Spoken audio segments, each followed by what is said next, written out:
तो स्वागत है आप सभी का हमारे तीखे सवाल में। बात जब होगी धर्म की, आरक्षण की, तो ये बहुत संवेदनशील मुद्दे होते हैं। ये मुद्दे ऐसे होते हैं जो कि एक भड़काऊ आंदोलन के लिए काफी होते हैं। लेकिन बात जब तीखे सवाल हो और सामने वाला धुरंधर हो, तो ये तीखे सवाल मीठे सवालों में बदलने में समय नहीं लगाते हैं। आज हमारे साथ हैं सूफी कौसर मसीदी। हालांकि ये नाम ऐसा है जो किसी भी तरह से परिचय का मोहताज नहीं है। सूफी खानका एसोसिएशन के राष्ट्रीय अध्यक्ष और पेशे से वकील आज हमारे साथ हैं और इस तीखे सवालों में वो कितना उलझेंगे या निकल पाएंगे ये देखेंगे और आप बताएंगे। सूफी साहब, बहुत बहुत स्वागत है आपका। पहले बार कुछ अपने बारे में परिचय हमारे दर्शकों को दें। जैसा कि आप सभी जानते हैं कि मैं सूफी मोहम्मद कौसर हसन मजीदी राष्ट्रीय अध्यक्ष हूँ सूफी खानका एसोसिएशन का, और वकालत मेरा पेशा है। पेशा क्या बल्कि सेवा भावना के साथ मैंने वकालत शुरू की। और एक्चुअली मैं सामाजिक कार्यों से जुड़ा रहा और आध्यात्म में रुचि होने के कारण हमारे गुरुजी ने हमको सिलसिले कादरिया चिश्तिया वलौलिया और मजीदिया की खिलाफत दी और कहा कि लोगों को सूफीज़म की शिक्षा दो, क्योंकि सूफी संतों ने हमेशा देश को जोड़ने का काम किया। तो उसी विचारधारा पर चलते हुए हमने हिंदू मुस्लिम एकता के को स्थापित करने के प्रयास किया और यही हमारा मिशन चलता है। खान साहब, ये देखा गया है कि जो हिंदू मुस्लिम एकता होती है, जिसे हम भाईचारा भी कहते हैं, तो इसमें हिंदू तो भाई निभाते हैं लेकिन मुसलमान चारा क्यों बना लेते हैं? ये बहुत अच्छा प्रश्न है आपका, और मैं अक्सर इस बारे में सोचता हूँ कि ऐसा क्यों होता है। ये एक तरफा काम नहीं चलेगा। ये बिल्कुल सच बात है कि हिंदू तो निभाए मोहब्बत को और मुसलमान पीछे रहें, ये नहीं चलेगा। कि इस बारे में जिस तरह से छुपाया गया है, लोगों को नहीं बताया गया है, ये बहुत आश्चर्यजनक बात है कि अगर कोई हिंदू अगर किसी मुसलमान त्योहार में जाता है, ईद में सिवई खाने चला जाता है, तो उसको कहा जाता है बहुत अच्छा हिंदू है। लेकिन अगर कोई मुसलमान होली में रंग खेल लेता है तो एक तुरंत फतवा आ जाता है और कहा जाता है साहब ये तो जिसने मुबारकबाद दे दी होली की और मुबारकबाद दे दी दिवाली की, मुबारकबाद दे दी क्रिसमस की, तो साहब वो काफिर हो गया और उसका निकाह भी टूट गया। तो हमेशा सूफी संतों ने इस चीज का विरोध किया है। और हम आपको बता दें कि प्रख्यात सूफी संत बाबा बुल्ले शाह जो गुजरे हैं, उन्होंने एक कविता लिखी थी। उस कविता में उन्होंने कहा था, होली खेलूं मैं पढ़ के बिस्मिल्लाह। तो सूफी संतों ने हमेशा हिंदू मुस्लिम एकता को स्थापित करने का काम किया है, भाईचारे में चारा बनाने का काम। इसमें कोई कहने में संकोच नहीं है कि इन मुल्ला मौलवियों ने और इनके फतवों ने पिछले 150 सालों से चारा बनाने का काम किया। धर्म में कट्टरता, इसको आप किस तरह से देखते हैं? देखिए, मैं तो धर्म को दो रूपों में देखता हूँ। एक वास्तव में धर्म है जिसे आध्यात्मिक धर्म कहते हैं, और एक राजनीतिक धर्म है। आध्यात्म सारे धर्मों का एक समान है। किसी भी धर्म में देखें तो अध्यात्म सब पे एक समान है। सारे धर्मों में ये कहा गया है कि भगवान आपको मिलेगा तो गुरु की पूजा करने से मिलेगा। अगर आप हिंदू धर्म में देखें तो गुरु को भगवान का दर्जा दिया गया है, और अगर आप इस्लाम के सूफिज्म में जाएंगे तो बाबा फरीद ये कहते हैं कि परमेश्वर से गुरु बड़े, देखो वेद पुराण, और शेख फरीदा कहे गए गुरु के घर भगवान। तो जहां पर आध्यात्मिक धर्म आता है तो सब एक हो जाते हैं, लेकिन जहां पर राजनीतिक धर्म में प्रवेश कर देता है तो बस वहीं से चीजें गड़बड़ हो जाती हैं। आप हमेशा से इस्लाम के साथ रहे, एक जो सूफी कल्चर है उसको आपने बढ़ाया। अभी हाल में ही आपने पाकिस्तान से जो धर्मांतरण के लिए फंडिंग आ रही थी, उसका एक जो राज है उसको उजागर किया। उसके बाद आप पे बहुत थ्रेटनिंग कॉल्स आए, +92 जो पाकिस्तान का नंबर है उससे धमकी भरे आए। तो आपको क्या लगता है कि आपके साथ आप ही के लोग बगावत कर रहे हैं? देखिए, मैं तो ये मानता हूं, और जो वास्तविक बात यह है कि अपना पराया कोई नहीं होता है। संसार में दो तरह के लोग हैं, एक अच्छे हैं एक बुरे हैं। अब कहीं ना कहीं कट्टरता के कारण, मुस्लिम तुष्टीकरण की राजनीति के कारण, मुल्ला मौलवी वाद के कारण मुस्लिम समाज में अत्यधिक कट्टरता है। और चूंकि हर समझदार व्यक्ति अपने घर की सफाई पर विशेष ध्यान देता है, तो मैंने भी सोचा कि मैं इस घर की सफाई करूं। तो जाहिर सी बात है कि जब ज्यादा गंदगी है तो फिर ज्यादा लोग इसमें शामिल होंगे तो ज्यादा उल्टी सीधी हरकतें होंगी, तो ज्यादा धमकियां आएंगी। बस यही इतनी सी बात है। अभी जो बीजेपी सरकार ने 3 तलाक लाया या जनसंख्या नियंत्रण बिल के लिए वो सोच रही है, तो क्या 3 तलाक आपको लगता है कि सही फैसला था उसका? देखिए, अब इस पर अगर हम किसी पार्टी की सरकार का समर्थन करेंगे तो जाहिर सी बात है आलोचनाएं होने लगेंगी, लेकिन मुझे आलोचना से डर नहीं लगता है। नहीं, व्यक्तिगत आपकी क्या राय है? लेकिन बिला वजह की इसमें कंट्रोवर्सी होगी। लेकिन मैं आपको बता दूं कि 3 तलाक का जो कॉन्सेप्ट है, वास्तव में ये किन्हीं परिस्थितियों पर किसी जमाने में उसको राइज किया गया था और आज उसकी कोई आवश्यकता नहीं। सरकार ने ये इस बिल को लाई है सरकार, और मुस्लिम महिलाओं के साथ न्याय किया गया। हमने उस वक्त भी इसका स्वागत किया था और आज भी इसका स्वागत करते हैं। देखिए, पति पत्नी के बीच के जो संबंध होते हैं, ये संबंध बड़े अनमोल होते हैं। अल्लाह तबारक ताला ने कुरान में फरमाया है कि शौहर और बीवी एक दूसरे के लिबास है। तो अब पति पत्नी के बीच में किसी बात मामले में मनमुटाव हुआ, मिसाल के तौर पे खाना बनाया, खाने में नमक ज्यादा हो गया और शौहर आया घर में और आकर के उसने जो है गुस्सा गर्मी में बातचीत हुई, उसने तुरंत तलाक दे दिया। अब तलाक देने के बाद बताइए उस स्त्री का क्या कसूर था कि आपने तलाक दे दी। अब उसके बाद आप उसको ढूंढ लिए घूम रहे हो कि कोई मिल जाए तो हम हलाला करा दें, ये करा दें, वो करा दें। बाकायदा इस पर मुल्ला मौलवियों ने अपनी दुकानें सजा रखी हैं हलाला वाले प्रकरण पर, पैसा लेकर के हलाला के। बल्कि मेरा तो ये मानना ही नहीं बल्कि ये सत्य है कि वो हलाला नहीं, वो बलात्कार। तो मतलब इस्लाम धर्म में एक अय्याशी का अड्डा भी चल रहा है। अब इस्लाम धर्म में अय्याशी का अड्डा नहीं चल रहा है, बल्कि मुल्ला मौलवियों ने अपनी दुकानों के साथ में इसको फैला रखा है। कानपुर नगर में तो एक जगह पर बाकायदा हलाला सेंटर बना हुआ है, वो उन्होंने हलाला रूम बना रखा है। और मेरी अगर आवाज उन मौलवियों तो पहुंचेगी तो वो उनको भी समझ में आ जाएगा। मैं अच्छी तरह से जानता हूं कि कानपुर में एक जगह नहीं बल्कि 3-4 जगह हलाला सेंटर चल रहे हैं।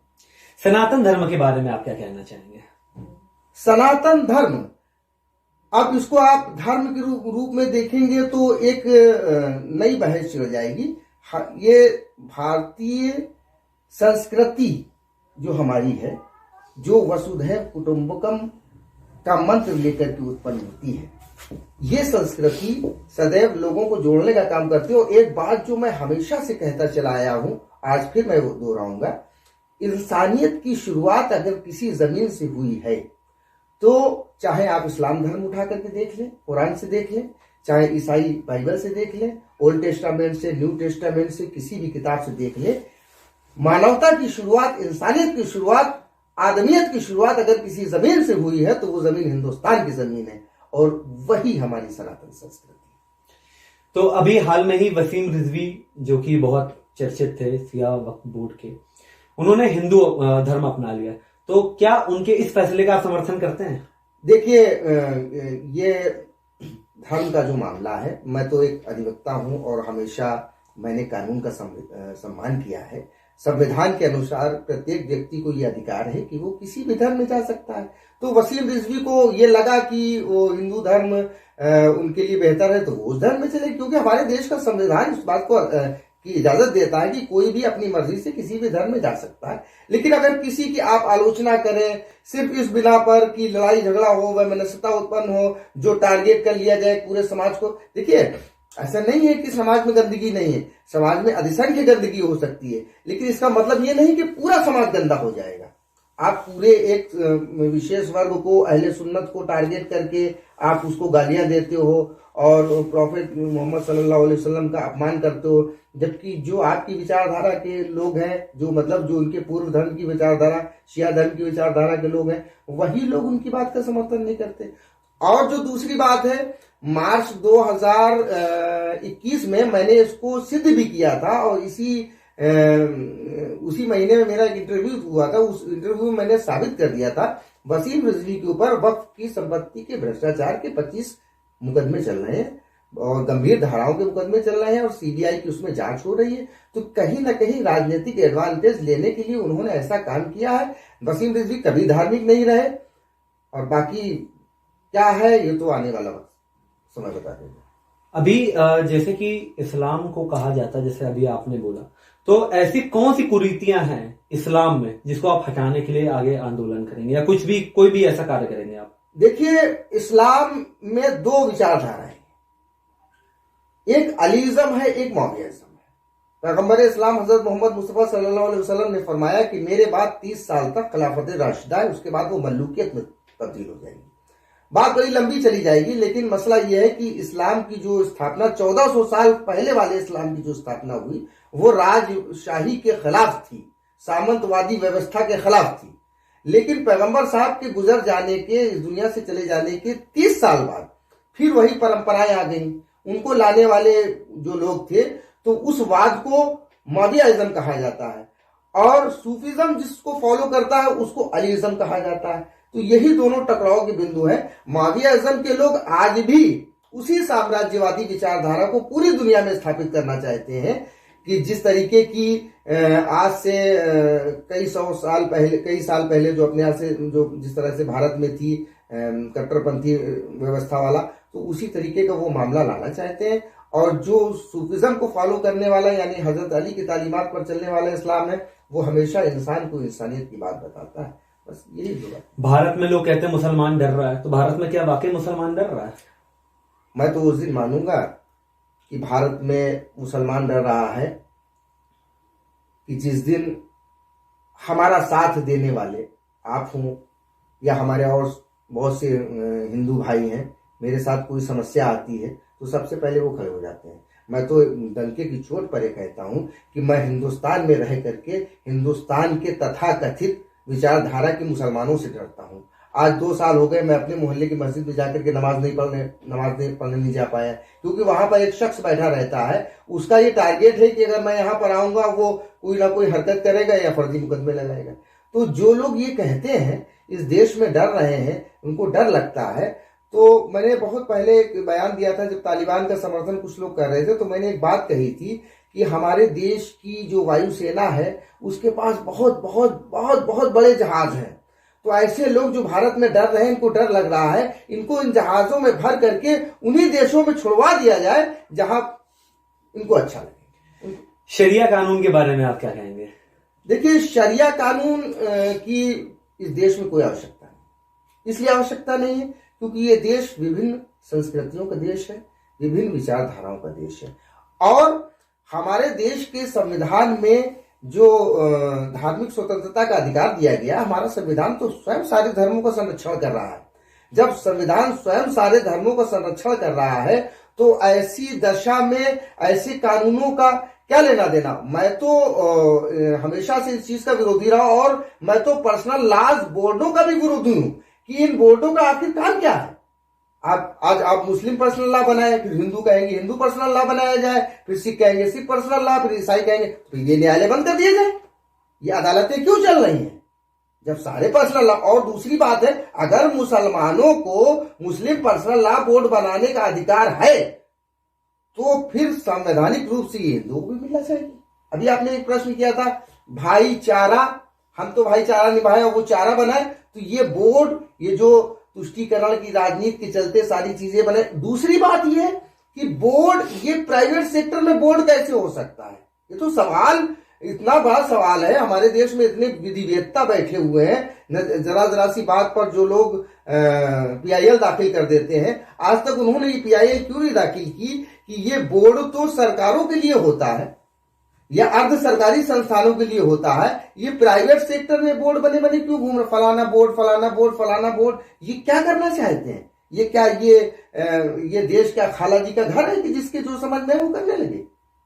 जिहाद के बारे में आप क्या कहेंगे? हालांकि कई जिहादी कहते हैं कि मैं आतंकवाद का रास्ता इसलिए अपनाता हूं क्योंकि जन्नत अता होगी, 72 हूरें अता होंगी, तो इस बात से आप कितना समर्थन रखते हैं? देखिए, ये तो बहुत, इस पर भी मैंने एक बात कही थी कि हमारा अभी आंदोलन चल रहा है, पीएफआई के खिलाफ हम लोग आंदोलन चलाते हैं। तो पीएफआई के लोग जो है 72 हूरों का लालच दे करके नौजवानों को गुमराह करते हैं। और ये जो 72 हूरों वाला कॉन्सेप्ट है, तो अभी आध्यात्मिक चर्चा की बात है कि किसी तरह फुर्सत से बैठे तो मैं इसको बताऊं, ये सिर्फ और सिर्फ एक छलावा देने वाली बातें हैं, लोगों को गुमराह करने वाली बातें। किसी निर्दोष को मारने से स्वर्ग मिले, अप्सराएं मिले, हूरे मिले, ये ऐसा कहीं कुछ नहीं है। क्योंकि अगर आप जिस किताब से लेकर, मैंने तो नहीं पढ़ा किसी किताब में लिखा हो कि किसी निर्दोष को मार दो तो 72 घूरे मिलेंगे, बल्कि उस किताब में ये लिखा हुआ है कि अगर तुमने किसी बेगुनाह को कत्ल किया तो गोया तुमने सारी इंसानियत को कत्ल कर दिया, और तुमने अगर किसी की जिंदगी बचा ली तो गोया तुमने सारी इंसानियत की जिंदगी बचा ली। तो ये लोग कुरान की आयतों का मिस इंटरप्रिटेशन करते हैं, लोगों को गुमराह करते हैं, बल्कि ये एक एजेंडे पर काम कर रहे हैं जिनका एजेंडा तुर्की, पाकिस्तान और मलेशिया के साथ मिलकर के भारत में गज़वे हिंद को प्लान करना है। और गज़वे हिंद के विषय में आपको बता दूं, पाकिस्तान के अलावा कहीं भी गज़वे हिंद पर कोई हदीस नहीं मिलती है, जबकि इसके अलावा 55 और भी इस्लामिक देश हैं। सिर्फ पाकिस्तान में ही ऐसा क्यों है? 1971 में भारत के हाथों बुरी तरह से पराजित होने के बाद पाकिस्तान के लोगों ने, उनके आकाओं ने यह सोचा कि अब हम भारत से डायरेक्ट तो लड़ नहीं सकते हैं, इसलिए एक छद्म युद्ध चलाया जाए। उस छद्म युद्ध में एक सेक्ट है जिसको वो गज़वे हिंद कहते हैं, और उसी गज़वे हिंद के अंतर्गत ये सारे प्रायोजित कार्यक्रम चलते हैं। पाकिस्तान कहता है वही मुसलमानों का सच्चा समर्थक है, हिंदुस्तान तो ऐसा करता ही नहीं। पाकिस्तान और मुसलमानों का समर्थक, ये तो वही बात हो गई कि दही कह रहा है कि मैं खट्टा नहीं हूं।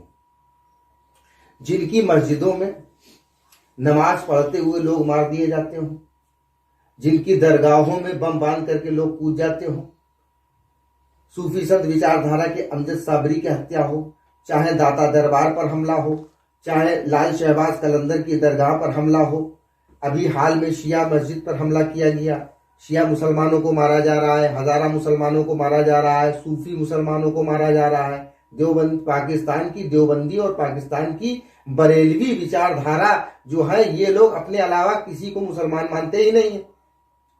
तो ये कौन सा आप बता रहे हैं? हिंदुस्तान में कोई बात बताते? इस देश में अभी हरियाणा में जब मस्जिदों का मामला चल रहा था, कुछ संगठन खुले में नमाज का विरोध कर रहे थे, हिंदू समाज के लोग ही आगे आकर के उनकी नमाजों का प्रबंध कर रहे थे। आज भी, अभी कुछ दिनों पहले गुरुद्वारों में उनको जगह दी गई नमाज पढ़ने की। तो ये भारत है। और अगर आप ये कहें कि कुछ घटनाओं को अगर आप बता दें कि ऐसा हो रहा है, ऐसा हो रहा है, तो उन घटनाओं को आप देख लेते हैं, जो अच्छी अच्छी घटनाएं होती हैं उनको क्यों छुपा देते हैं? तो दोनों चीजें सामने आ रही हैं। अयोध्या में राम मंदिर, और अब उप मुख्यमंत्री कह रहे हैं मथुरा में भी बनेगा। तो आप क्या लगता है कि जो राजनीति है वो धर्म के आधार पर करना सही है या नहीं है? देखिए, राजनीति पे धर्म हावी होना चाहिए, धर्म पे राजनीति नहीं हावी होना चाहिए। और कुछ मुद्दे ऐसे होते हैं जिनसे इंसानी जिंदगी जुड़ी होती है, तो ऐसे मुद्दों से बचना चाहिए। देखिए, हम सब का एक ही मकसद होना चाहिए, इस देश को महान बनाना। सदियों से हमारा देश आध्यात्म में विश्वगुरु रहा है, इसमें कोई दो राय नहीं। और हमारे पास इतना स्किल है, हमारे पास इतनी क्षमता है कि अगर हम सारे भारतवासी भारतीयता की भावना पर एकजुट हो जाए तो दुनिया का कोई भी देश हमारा मुकाबला नहीं कर सकता। इस तरह की बातें, इस तरह की चीजें देश को कमजोर करती हैं। ये सभी लोग अयोध्या में राम मंदिर का आप समर्थन करते हैं कि सही बना? न्यायालय के आदेश का हमने हमेशा समर्थन किया। और जो विरोध कर रहे हैं उनके बारे में? वो न्यायालय का विरोध कर रहे हैं, उन पर न्यायालय की अवमानना का वाद दायर होना चाहिए। नहीं, वो तो कहते हैं कि भाई ये हमारा था, बाबरी मस्जिद है, आप बाबरी मस्जिद गिरा रहे हो, ठीक है, न्यायालय में चला, लेकिन धर्म न्यायालय की चीजों को तो नहीं मानता ना। कितनी नदियों से कितना पानी बह गया, कितना खून बहा। वो जो 1989 से लेकर के 1992 और 1994, उसके बाद फिर गोधरा, और गोधरा के बाद गुजरात हुआ, क्या फिर से दोहराया जाएगा? खुदा के लिए इन सब चीजों को बंद होना चाहिए। दंगा जो होता है, कहते हैं कि अधिकतम पहल मुसलमानों द्वारा की जाती है, आतंकवादी मुसलमान होते हैं। आखिर ऐसा क्यों होता है कि जिहाद के नाम पे युवकों को बरगलाया जाता है और इस्लाम का ही पढ़ा लिखा समाज उनका विरोध नहीं करता है? देखिए, मैंने अभी इस बातचीत में एक बात कही थी, ज्यादातर कट्टरपंथी विचारधारा के मुल्ला मौलवियों का प्रभाव समाज पर है और उनको नौजवानों को सही शिक्षा ही नहीं दी गई और न ही दी जा रही है। देखिए, मुस्लिम समाज में 3 हिस्से हैं।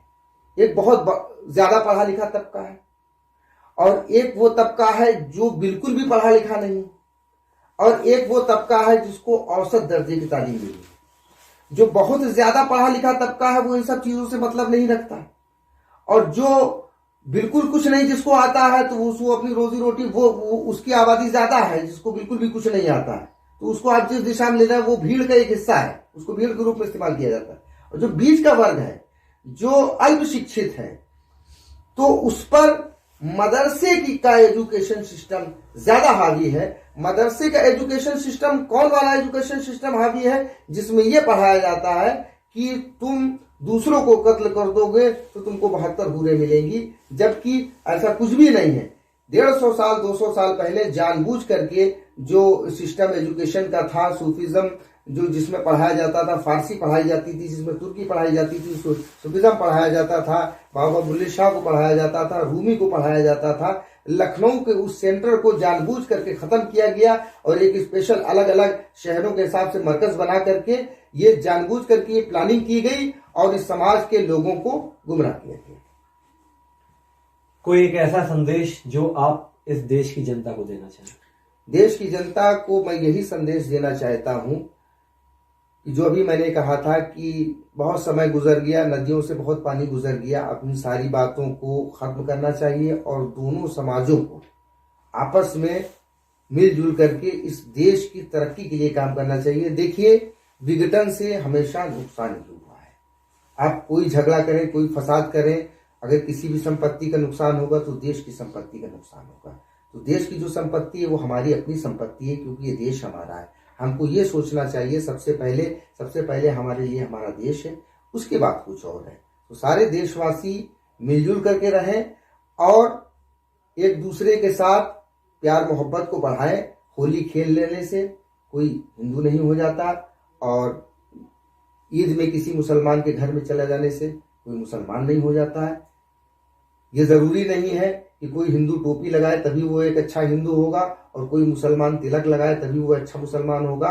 हम एक हिंदू के तिलक का सम्मान कर लें और एक हिंदू एक मुसलमान की टोपी का सम्मान कर ले, बस यही सबसे बड़ी बात है। भारत देश सर्वधर्म समभाव पर चलता है और ये धर्म मानवता से बड़ा कोई धर्म नहीं हो सकता है, इस पर टिका हुआ है।